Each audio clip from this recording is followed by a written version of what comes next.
শ্রীলঙ্কার ৩ নাগরিককে অপহরণের ঘটনা দেশের ভাবমূর্তিকে ক্ষুণ্ণ করেছে বলে মনে করেন মানবাধিকার কর্মীরা।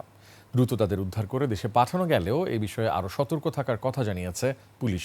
অপহরণের ঘটনায় গ্রেফতার ৪ জন এখন কারাগারে। খুলনা প্রতিনিধি আশরাফুল ইসলাম নূরের তথ্যচিত্রে ডেস্ক রিপোর্ট।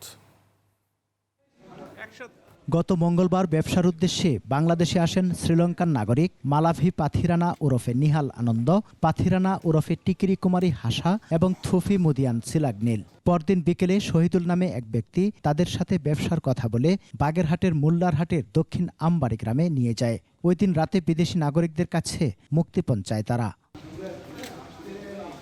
বিষয়টি ভুক্তভোগীরা মুঠোফোনে শ্রীলঙ্কায় তাদের পরিবারকে জানায়। শ্রীলঙ্কার সরকার বাংলাদেশে নিযুক্ত হাইকমিশনকে জানালে দ্রুত সেনাবাহিনীর সহযোগিতায় অভিযানে নামে পুলিশ। রাতেই উদ্ধার করা হয় তাদের। শুক্রবার দেশে ফেরেন শ্রীলঙ্কান ওই ৩ নাগরিক। এদের সাথে বলে যে না, এদের সাথে ব্যবসা করা যাবে না, অন্য কিছু করতে হবে।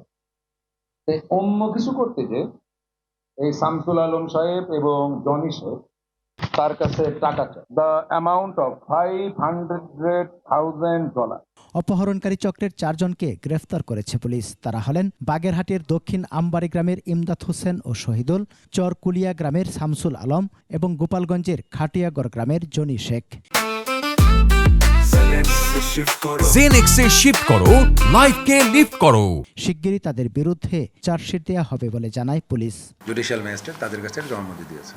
আশা করি আগামী খুব দ্রুততার সাথে আগামী সপ্তাহে আমাদের যেগুলো প্রাথমিক কাজকর্ম করে এটা আমরা চার্জশিট দিয়ে দেব। বিদেশি ব্যবসায়ীদের অপহরণের ঘটনায় দেশের ভাবমূর্তি ক্ষুণ্ণ হয়েছে।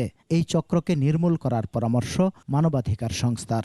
তাদের এইভাবে অপহরণ করা এবং মুক্তিপণ দাবি করা হয়, সেই ক্ষেত্রে আন্তর্জাতিকভাবে বাংলাদেশের ভাবমূর্তি কিন্তু অনেকাংশে ক্ষুণ্ণ হয়েছে। যদিও পুলিশকে ধন্যবাদ জানাই যে দ্রুত সময়ের মধ্যে অপহৃত ৩ ব্যক্তিকে উদ্ধার করেছে। এমন ঘটনার পুনরাবৃত্তি যাতে না ঘটে সে বিষয়ে প্রশাসনকে আরও সতর্ক থাকার কথাও জানান এই কর্মকর্তা। সমর ইসলাম, ডেস্ক রিপোর্ট, ২১ টেলিভিশন।